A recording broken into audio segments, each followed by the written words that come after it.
Hi everyone, welcome back to my channel. Welcome to Tamari's world. So I'm just gonna be talking just because I have something that I want to talk about because I think it's really interesting. When I was younger, I used to say that I didn't know where I was from, which it sound like my mom still brings it up sometimes, and she'll be like, "Remember when you said that you didn't know where you were from?" And I'm like, "Yeah, I remember when I said that." And the truth is, like, I know where I'm from. When someone asks me the question, "Where are you from?" I say I'm from Florida because that's where I was born, and I lived there for the first half of my life, and then I moved to Texas. And then people say, "What part of Florida?" I usually say South Florida because that was the part of Florida that I lived in last. That's what I last remember, and I feel like that's the place where I lived the longest. However, that being the place that I lived the longest, I was only there for 5 years. I was only there for like elementary school, pretty much. So that's the place where I'm supposed to be from. I was only there for 5 years, and I'm 20 years old. That's a fourth of my life. And it feels odd to say that I'm from there because I was only there for 5 years, even though that's what I remember. But I lived in so many different places when I was younger. We kind of moved around a lot, in a bunch of different houses to where my mom got jobs and stuff. And I mean, when I said I didn't know where I was from in elementary school, I truly didn't. Because the place where I was born is the place where all of my family lives, and that feels like the place where I'm from. That feels like home because all of my family is there, but I barely lived there. I lived there for like a year when I was born, and then I moved somewhere else. So it feels weird to call that place home too, when it's like, is that really my home? And it got me thinking about like this idea of home, this idea of having a place where you belong to, having a place where all of your family is, and there's not a place that I can really say this is where I was from. This is where I have roots. Because even Texas, the place where I live in now in Texas is the place that I've lived the longest in my life. This is the city that I've lived in for the longest in my life. And now I'm at college, so I'm in a different city, but it's still the same place, you know?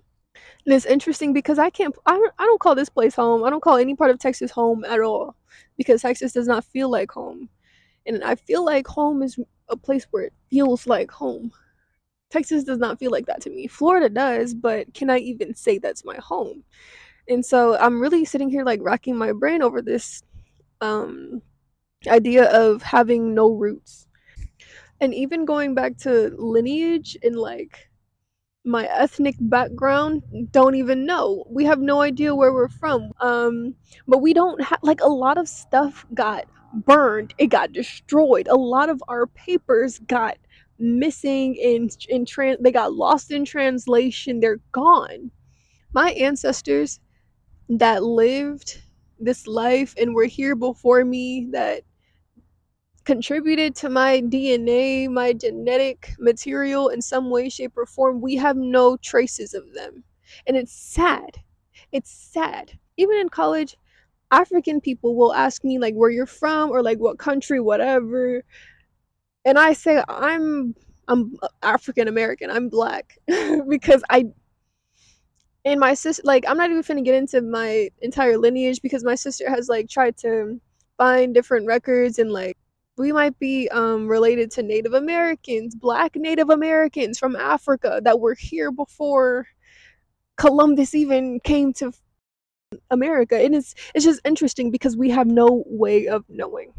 But anyways, I started changing the idea from not having any roots and not knowing where I'm from a bad thing to a good thing, because not knowing where I'm from, I can create as many conspiracies and, think about it however many ways as I want because the unknown is unknown. What if I descended from an African princess? What if I descended from slaves? Which I know my grandmother was a sharecropper, which is very interesting. People and people act like this stuff is we're just so far removed from this stuff, and it's like it's literally affecting our lives in so many different ways that we have to act like aren't there. You have to move on from it because it didn't directly affect me, right? But when you can't find somewhere that feels like home, that means that you have to create it yourself. And sometimes the home that you create yourself is better than the one that you were given. Now, in my instance, I love my family. I feel like I was born into like a family of best friends with my sisters. So I love that. But if you don't have somewhere that you can call home, that means you have to make it yourself. It means you have to find other individuals that think like you, that share the same values, that like the same things, that, find the same joy in the same things that you do, and make your own home. Sometimes the truth is better left unknown. Sometimes you don't need to figure everything out, which I realized. Some things are better left unsaid. And, maybe it was a lot of trauma and a lot of hurt and a lot of pain and suffering. And maybe we were royalty at some point. Only God knows. But what I know is that my genes, my genetic material have made it up to this point. Natural selection has led me to be here right now.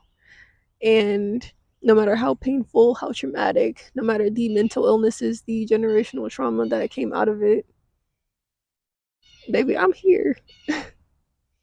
I'm here. So, does it really matter? Does it really matter? But yeah. Thank you so much for watching this video, for listening to me talk. Thank you so much for being here. I'll see you in the next video. Bye.